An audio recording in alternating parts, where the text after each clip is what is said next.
Hi friends, most of my recent videos have been about topics like history and spirituality, which probably makes you feel as if I rarely read entertaining books or thrillers or murder mysteries, etc.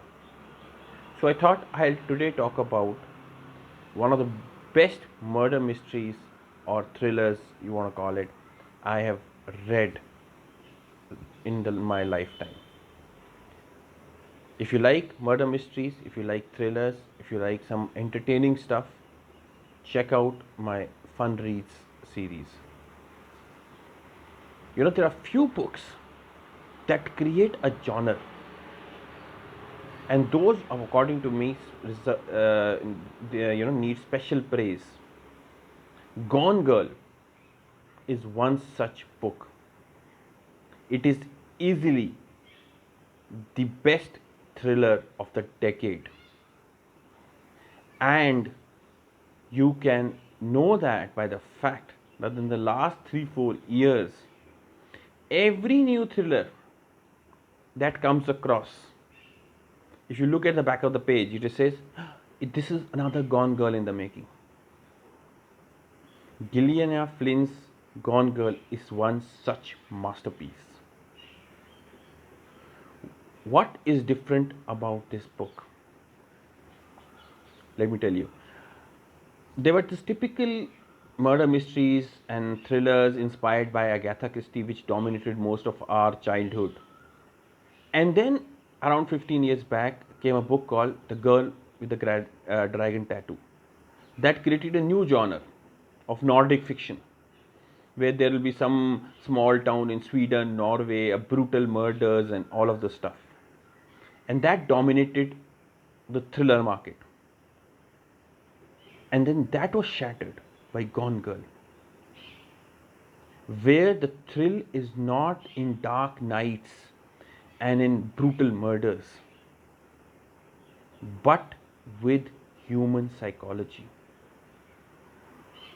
In a gist, the story is there is this couple which seems happily married, Nick and Amy. They've lost their jobs now, so they're a little struggling. So they go back from New York to their small town, where they want to take care of the boy's old mother, and then both of them start writing, about their experience.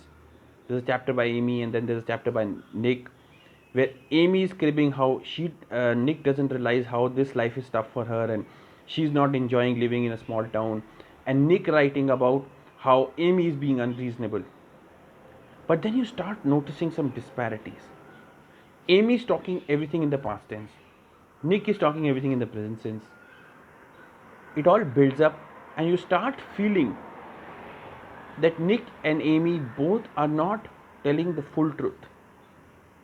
There are a lot of hidden skeletons, like Nick's extramarital affair, that Amy may be pregnant. And then, after some 100 or 200 pages, in the second part, it just blows. You realize that Amy was all blabbering for the audience, it was all untruth. You've never read a book where, after so many pages, told that whatever was told to you earlier could be all untrue.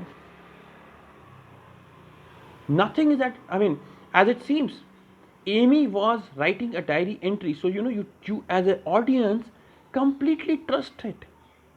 And then you realize everything you built up so far, the images are all untrue.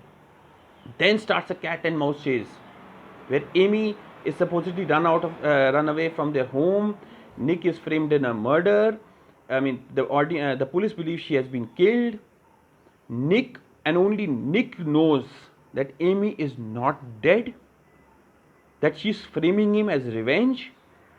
And then how both of them try to get the better of each other is what Gone Girl is all about. It is a mind-boggling book that I would recommend you don't start reading late night, because then you will have to sacrifice your sleep and finish it in one go. I am yet to meet a person who, when he starts Gone Girl, is able to take more than a day or two to finish it. That is the thrill that this book provides. Check it out if you haven't already.